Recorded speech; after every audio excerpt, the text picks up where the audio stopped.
kakati abadaga nti watya bonna nga tubuyuzizzaamu njagala tuwuliziganye honorable bonna tubuyuzeemu tubuteeka awantu kati basoma erinnya lyo gw'ojja olonde konna k'okoze eki k'oyagala ogenda kujja wano owandiike erinnya ly'oyo gw'oyagadde ogenda okasule mu box no saagala tewali mukisa kansala honorable leeta erinnya era abadde wa finance saba mukasekirize ndeete mwami Migadde Dauda. Honorable Migadde Dauda, amusekendinze.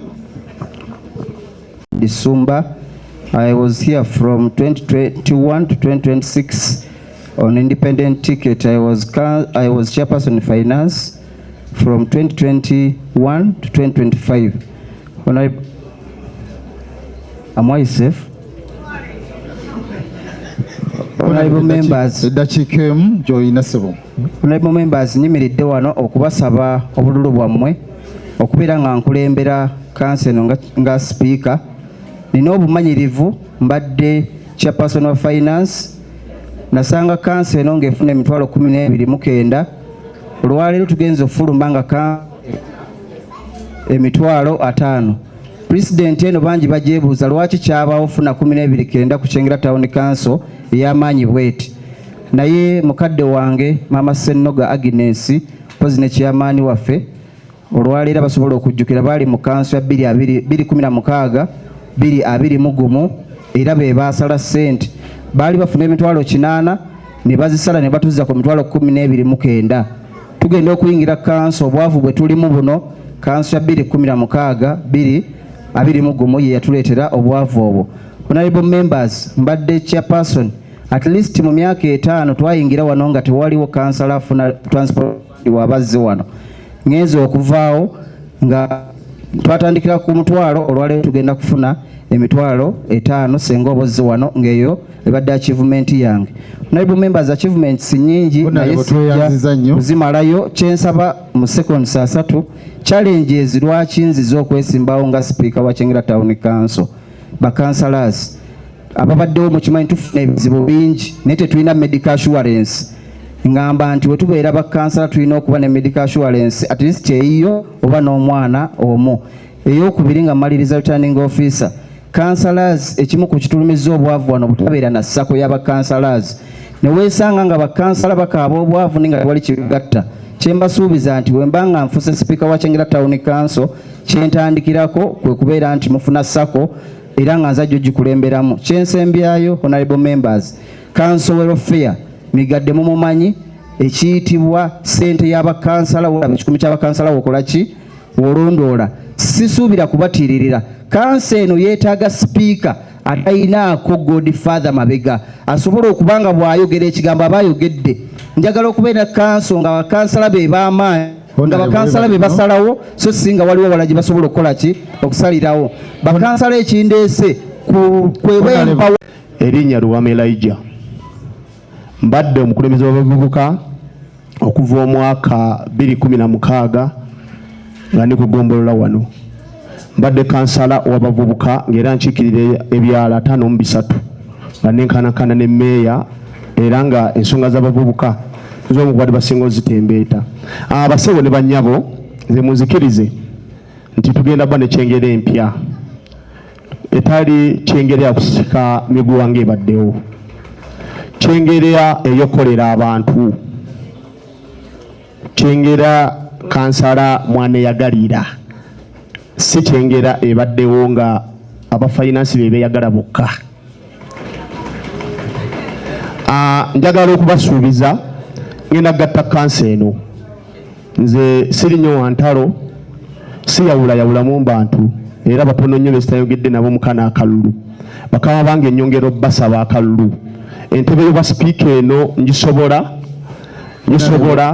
kuba nina obumanyirivu ndi mugatta bantu. Honorable webale nnyo. Balansinga council so moderator mbadde nsaba ekisembayo mbasuubiza bakansala tujja soma emisomo tumanye ebituufu bye tulina okukola tuve mu bantu abagala tutegeerera nga batusuubiza nti bajeti bazisala ate nabo nga basaze neesembayo neyanzanyo neyanze.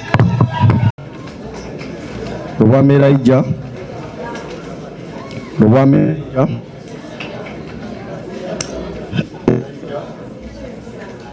Lubwama E, Lubwama Elijah, Lubwama Elijah, Migadde Dauda, Dauda, Elijah Lubwama, Migadde Dauda, Lubwama Elijah, Lubwama Elijah, Dauda Migadde, mukaaga, musanvu, munana, mwenda, 10, 11, 12, 13, 14, 15, 16, 17, 18. 31. Tetunnaba kulangirira muntu yenna nti yawangudde. Byenfunye wano nga returning officer ebiva mu kulonda, Mwami Lubwama Elijah afunye obululu 31. Mwami Migadde Dauda afunye obululu 17. Omugatte gw'obululu obukubiddwa buli obululu 48. Omugatte gw'abalonzi ffenna mwena abalonzi muli 48, kitegeeza nti obululu bumakinze n'omuwendo gw'abalonzi. N'olwekyo nga nkozesa obuyinza obumpeebwa nga returning officer mu kaseera kano nangirira Mwami Lubwama Elijah afunye omuwendo ogusingako waggulu nga Speaker wa Kyengera Town Council 226 231.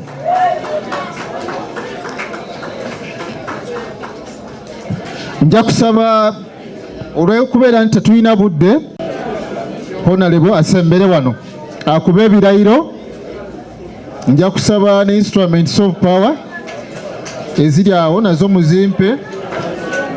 I, Lubwama Elijah, swear in the name of the Almighty name of Allah that I will be faithful and bear true allegiance to the Republic of Uganda, that I will preserve, protect and defend the Constitution, so help me Allah. I, Lubwama Elijah, swear in the name of the Almighty Allah that at all times will and truly serve Kyengera Town Council in the office of Speaker, and that I will support and uphold the Constitution of the Republic of Uganda as by law established. So help me Allah.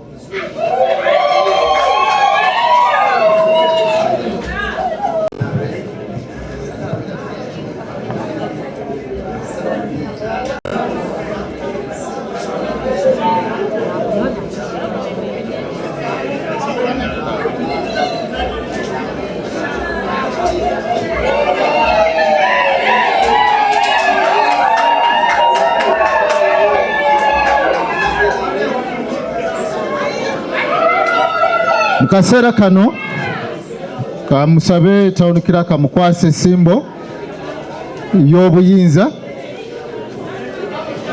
Omuggo guno gwe muggo ogulaga obuyinza bwa Speaker, so nja kusaba ogumukwase nga tunamukwasa ssemateeka